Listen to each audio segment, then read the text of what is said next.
자, 오늘은 로마서 마지막 시간입니다. 이 16장에서 사도 바울은 로마에 있는 성도들의 이름을 한 사람 한 사람을 언급하면서 그들에게 문안 인사를 나누고 있는 그 그림을 오늘 저와 여러분들에게 본문이 그려내고 있습니다. 사진으로 오늘 말씀을 묘사를 해보면 이런 사진을 생각하면 될 거예요. 바울이 한가운데 서 있고 로마교회 성도들이 바울을 뺑 둘러서는 거죠. 그리고 모두가 함께 활짝 웃으면서 단체 사진을 찍는 어떤 그런 화목하고 행복한 모습을 우리가 상상하면 될 것입니다. 자, 오늘 본문에서 만나는 이름은 대부분이 굉장히 생소한 이름이죠. 자, 그런데 이 사람들을 통해서 우리는 당시에 로마 교회가 어떤 교회였으며 그들의 믿음 생활이 어떠했는지를 한번 나누고 관찰해 보기를 원합니다. 자, 먼저 사도 바울 하면 떠오르는 이미지가 있습니다. 굉장히 차갑고 굉장히 지적이며 그리고 예수님만을 추구하고 예수님만을 사랑했던 예수의 미친 자, 그리고 이방 선교회 이방인들의 사도로 세워져서 선교의 외골수의 인생을 살아갔던, 뭔가 앞뒤가 꽉 막히고 조금 대하기 어려운 그런 이미지가 떠오를 수 있을 거라는 거죠. 그런데 그렇지 않아요. 사도 바울은 사람을 굉장히 좋아했습니다. 할렐루야. 저는 이렇게 생각을 해봐요. 예수 믿는 사람은 사람을 좋아해야 된다라고 생각을 합니다. 옆에 사람 한번 바라보실래요? 네, 그렇게 대충 바라보시면 안 된다는 거죠. 조금 사랑스러운 눈빛으로 바라보는 게 맞지 않나라고 저는 생각을 해봐요. 주님께서는 우리를 가리켜서 양이라고 이야기를 하셨죠. 양의 특징 중에 하나가 뭐죠? 무리를 지어 사는 동물이라는 거예요. 이 말은 혼자 살 수 없는 동물, 함께 같이 사는 동물이 바로 양이라는 것입니다. 예수 믿고 구원받은 저와 여러분들도 마찬가지예요. 우리가 혼자 독립적으로 신앙생활하는 사람이 아니라 예수 그리스도의 몸인 이 교회에 모여서 함께 예배하고 함께 사랑의 교제를 나누고 피차간에 서로를 위로하며 그렇게 받은 은혜들을 나누고 교류하며 우리가 신앙생활할 때 여러분들 안에 주님께서 주신 그 선한 것들, 그 영적인 것들이 더 날카롭게 갈려지고 연단되어지는 놀라운 역사가 일어나게 될 줄로 믿으시기를 바랍니다. 예리한 영성으로 이 땅을 살아갈 수 있어요. 감히 이 세상이 이해할 수 없는 그 하늘의 지혜를 가지고 이 땅을 풀어내는 아름다운 천국 백성들이 된다는 것입니다. 뭘 통해서? 성도의 교제를 통해서. 그래서 늘 성경에서 이야기를 하잖아요. 하나님과 나는 수직적인 관계, 그리고 우리 성도들과 나는 수평적인 관계. 십자가 모양 아닙니까? 이게 반드시 필요하다. 코이노니아가 반드시 필요하다는 거예요. 이 코로나 이후에 굉장히 많은 세속적인 가치가 여러분들을 점점 분리시켜 놓고 고립되게 만들지 않습니까? 이것들을 우리가 잘 분별할 수 있어야 합니다. 절대로 성도들과의 이 교제를 소홀히 하지 마시고 함께 믿음을 나누고 사랑할 수 있고, 우리가 아까 처음 인사했던 것처럼 당신은 나의 동역자입니다 라면서 서로 동역할 수 있는 아름다운 서로를 위한 믿음의 동역자들이 될 수 있기를 주님의 이름으로 간절히 축원합니다. 자, 바울은 사람을 좋아만 한 것이 아니었어요. 주변 사람들을 자극해서 복음을 위해 자신의 삶을 기꺼이 드릴 수 있는 동역자로 만드는 일에 굉장히 탁월했습니다. 그러니까 바울을 가까이 하고 바울을 알게 된 사람은 그냥 인생을 되는 대로 살지 않았습니다.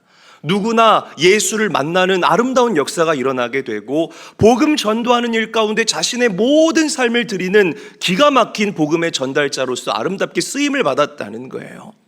바울은요, 사람을 가르치는 일에도 자신의 수고와 헌신을 아끼지 않았습니다. 내가 저 사람을 올바른 지식, 하나님을 향한 올바른 지식을 심어줘서 저 사람이 하나님을 향한 올바른 열심만 낼 수 있다면 나는 이 수고로움도 마다하지 않겠습니다. 이 불편함도 나는 감수하며 가겠습니다. 그래서 바울 사역 가운데 굉장히 많은 고난과 아픔과 어려움이 있었어도 바울은 눈 하나 깜짝하지 않았던 거예요. 오히려 그들에게 뭐라고 이야기합니까? 내가 너희를 출산했다라고 이야기를 합니다. 너희가 온전하게 된 것은 나에게 해산의 수고가 있었기 때문이다. 이것 좀 알아줘라라고 바울이 이야기를 했다는 거죠. 얼마나 멋진 리더인지 몰라요. 저는 이런 바울의 모습을 담고 싶습니다. 저뿐만이 아니라 이 마지막 때를 살아가는 여러분들도 이 사도 바울의 가치와 영적인 컬러를 본받을 수 있게 되시는 은혜가 있기를 주님의 이름으로 간절히 축원합니다. 자, 바울이 오늘 보면은 사람들의 이름을 쭉 나열하잖아요. 그런데 저는 여기서 한 가지 굉장히 의미 있는 바울의 접근을 발견을 하게 돼요. 자, 보세요. 그냥 이름을 부른 게 아니에요. 서영석, 죄송합니다, 반말해서 서영석, 박정훈, 오복숙 이렇게 부른 게 아니라고요. 제가 정리를 했거든요. 우리 화면을 한번 보죠. 자, 2절에 보면 나의 보호자라고 이야기를 해요.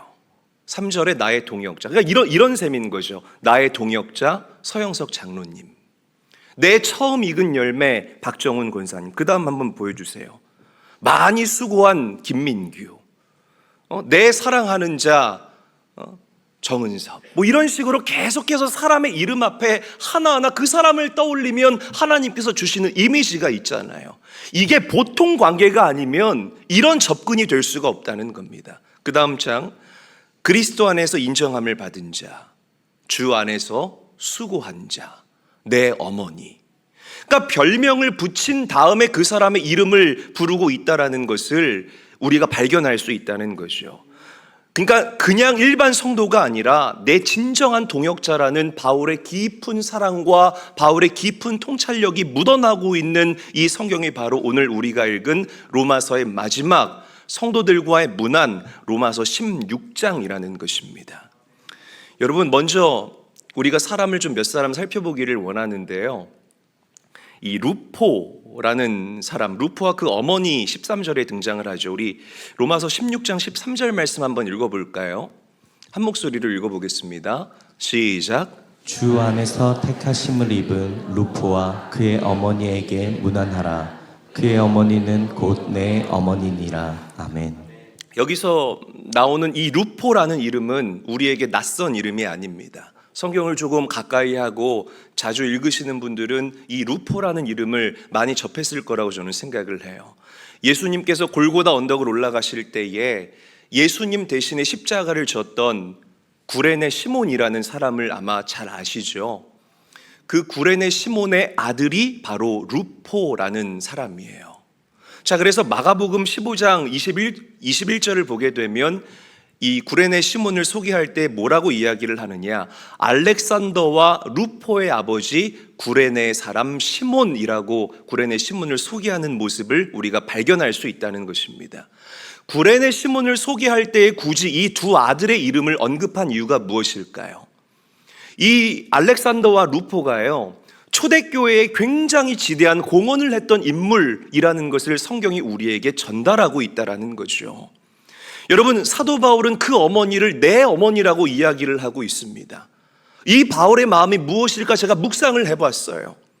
골고다 언덕을 우리를 구원하기 위해 올라가셨던 그 예수님, 그 예수님의 십자가를 대신 짊어졌던 그 구레네 시몬의 가정을 너무나 존경하고 존중하고 사랑하는 이 사도 바울의 마음을 우리가 여기서 발견할 수 있다는 것입니다. 할렐루야. 예수님을 사랑하면은요, 그 다른 사람이 예수님을 사랑하는 모습을 보일 때 우리가 그 사람을 사랑하게 돼요. 누가 내 자녀 사랑하면 그냥 그 사람이 너무 좋잖아요. 똑같은 겁니다, 여러분. 그러니까 바울은 내가 너무 사랑하는 예수님, 나의 목숨 바치고 오직 예수를 위해 살아갔던 나, 그 예수님의 십자가를 대신 짊어졌던 구레네 시몬의 그 가정과 가문, 너무 사랑스럽고 너무 존경스러웠다는 거예요. 그의 어머니가 나의 어머니다. 할렐루야. 베베라는 자매가 또 나오죠. 이 베베는 누구냐면 젊은 여자예요. 젊은 여자인데 사도 바울이 로마에 갈 수가 없으니까 이 베베라는 여자의 손에 편지를 쥐어서, 그 편지가 뭐예요? 로마서예요. 할렐루야. 로마서 그 편지를 쥐어서, 베베야, 내가 지금 갈 수가 없으니까 좀 자네가 좀 가서 이 편지를 로마 교회 성도들에게 전해줄 수 없을까? 네, 제가 갈게요. 그리고 이제 이 베베가 간 거예요, 여러분. 베베가 간 거예요. 그러니까 이 바울이 뭐라고 이야기를 합니까? 오늘 2절, 합당한 예절로 그를 영접하고 무엇이든지 그에게 소용되는 바를 도와줄지니. 그러니까 베베가 젊고 연약한 여자잖아요. 그러니까 로마 교회 성도들이 함부로 대할까 봐 이 바울이 당부하고 있는 거예요. 여자라고 함부로 대하지 말고 이 젊은 여자 얼마나 귀하니 그 믿음을 칭찬해주고 좀 필요하다면 불편하게 하지 말고 잘 맞이해 달라. 할렐루야. 작은 영혼까지 사랑하는 이 바울의 마음을 우리가 발견할 수 있습니다. 자, 그 다음은 브리스가와 아굴라 부부입니다. 브리스길라와 아굴라 뭐 이렇게들 많이 알고 계시는데 여러 이름으로 불려요. 브리스가와 아굴라. 바울은 이 브리스가와 아굴라를 부를 때에 동역자라고 이야기를 하고 있습니다.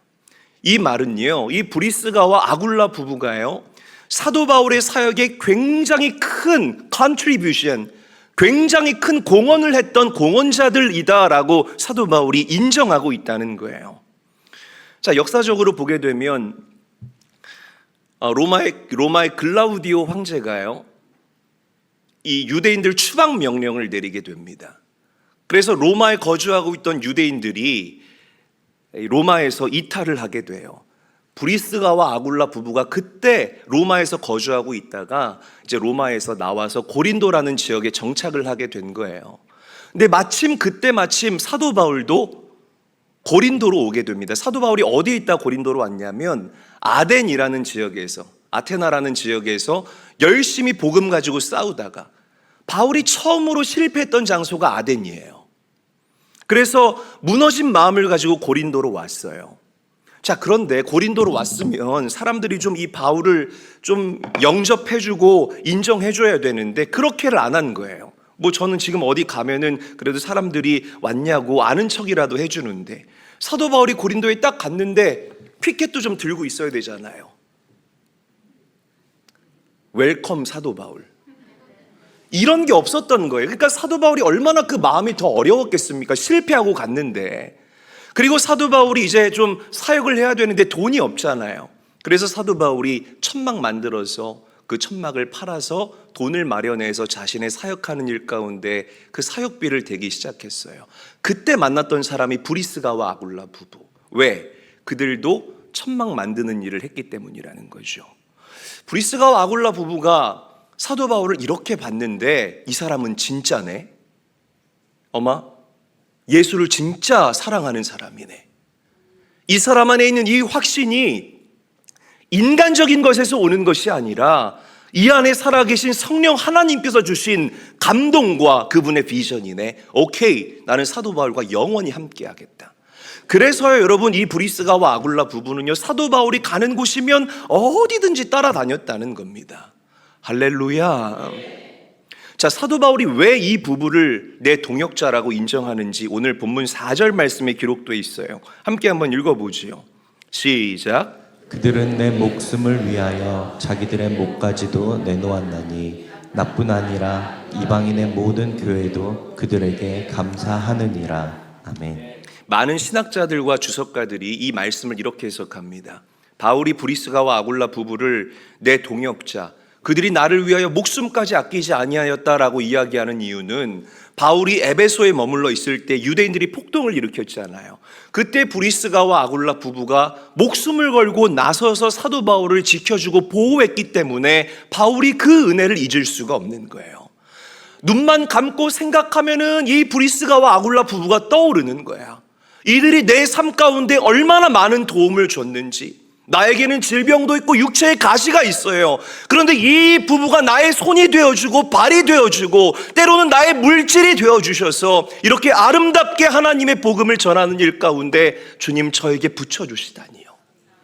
이런 사람들이야말로 정말 내 인생의 큰 동역자가 아닐 수가 없습니다. 바울이 왜 울지 않았겠습니까?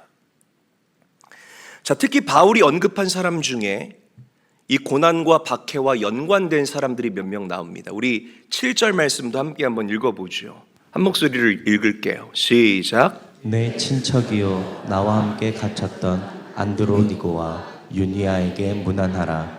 그들은 사도들에게 존중이 여겨지고 또한 나보다 먼저 그리스도 안에 있는 자라. 자, 보세요. 내 친척이요, 그 다음 나와 함께 뭐 했던? 그렇죠. 나와 함께 뭐 했다고요? 갇혔던 안드로니고와 유니아를 소개할 때 나와 함께 갇혔던 자들이라고 이야기를 하고 있어요. 여러분, 초대교회는 박해의 역사입니다. 그 박해 가운데에서 많은 우리 초대교부 믿음의 선배들이요, 마라나타 다시 오실 그 주님을 바라보는 신부의 믿음으로 그들의 신앙을 지켜왔다는 거예요. 여러분, 제가 목회를 해보니까 미국에서 목회할 때는 늘 해피했어요. 한국에서 목회할 때는 좀 여러 가지 어려움에 제가 맞닥뜨린 적이 있습니다. 자, 그런데 목회를 해보니까 어려울 때 나와 함께 해준 사람이 진짜더라고요. 물론 새로 오신 분들도 계시지만 그렇습니다. 그러니까 뭐 저한테 알랑방구 껴봐야 소용없습니다. 제가 그런 거 이제 안 속아요. 절대 안 속습니다. 그럴 필요도 없습니다. 그러니까 어려울 때 저와 함께 했던 사람들, 그 사람들을 떠올릴 때는 그 사람들이 내 가족과 같이 느껴지는 거예요. 여러분, 상상해 보시기를 바라요. 가정을 한번 해봤으면 좋겠습니다. 지금이 만약 박해의 시대라면, 목숨을 걸고 우리의 믿음을 지켜야 되는 시대라면 아마 우리는 지금처럼 담담하게 예배할 수 없을 거예요.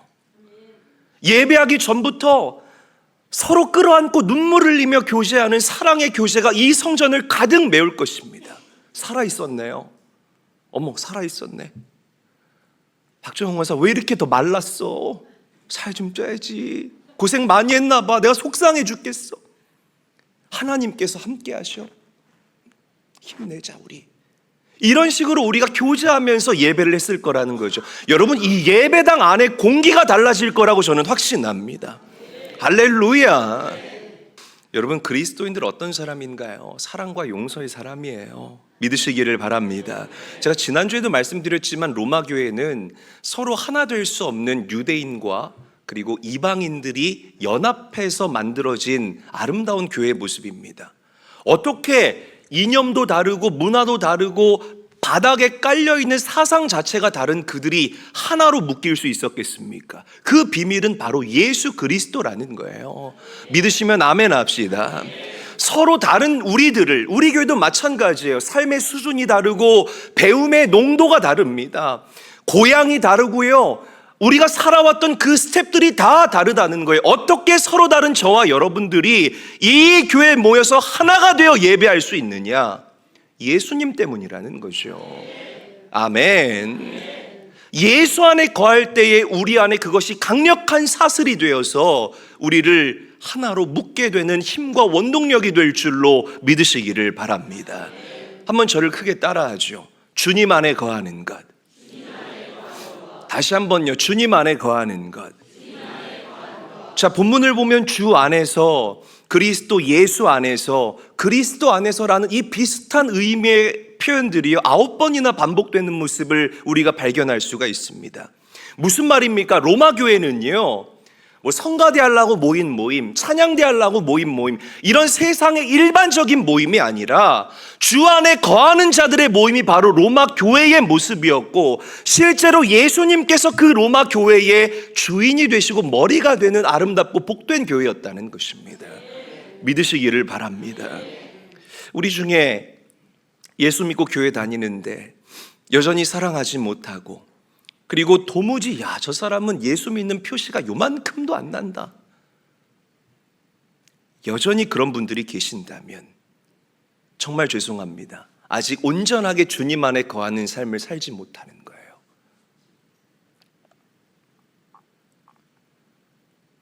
여러분, 주님께서 우리에게 분명하게 말씀하셨습니다.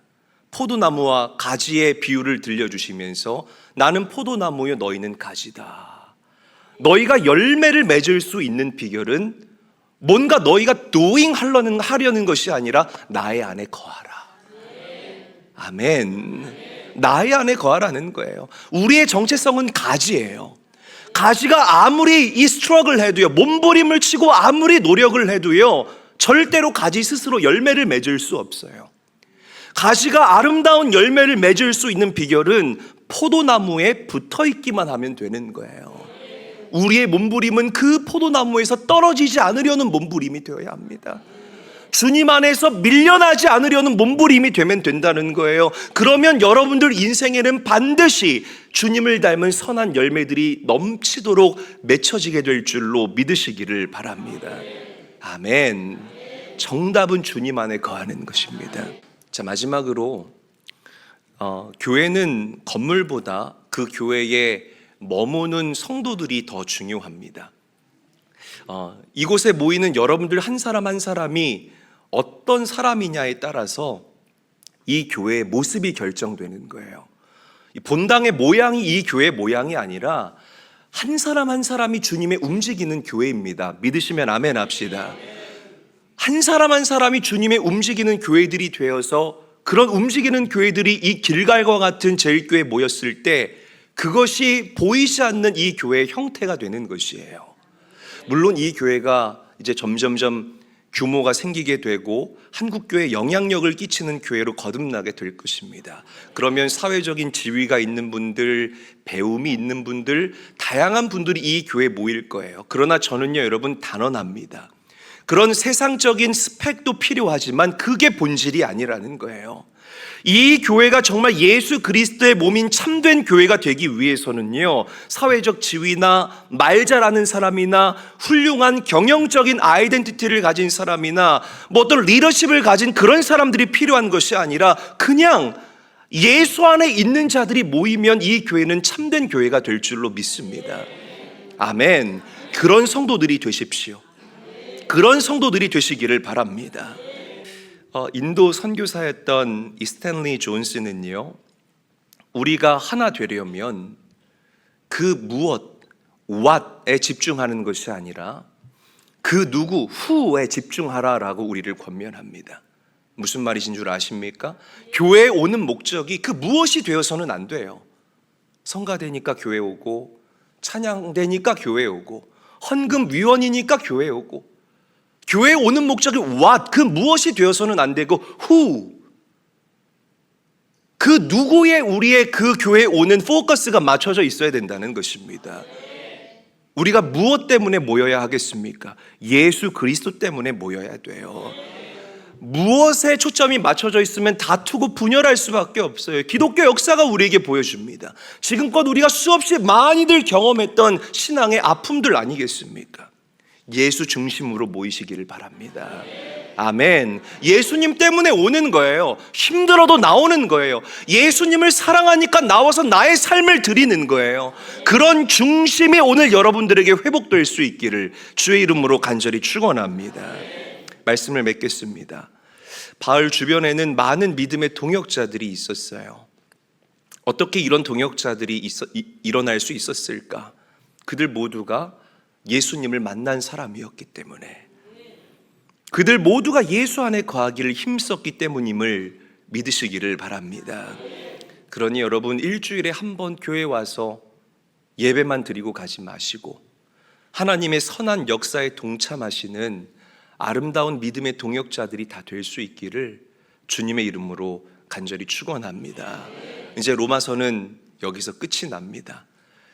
이 함께 나누었던 이 시간 동안 여러분들 안에 이 구원의 확신, 그리고 성령 하나님의 그 감동케 하심과 그분의 인도하심을 따라 사는 삶의 아름다움, 그리고 우리 모두가 아름다운 서로를 위한 동역자라는 이 진리 잊지 않고 여러분들 마음 안에 새길 수 있게 되시기를 주의 이름으로 간절히 축원합니다.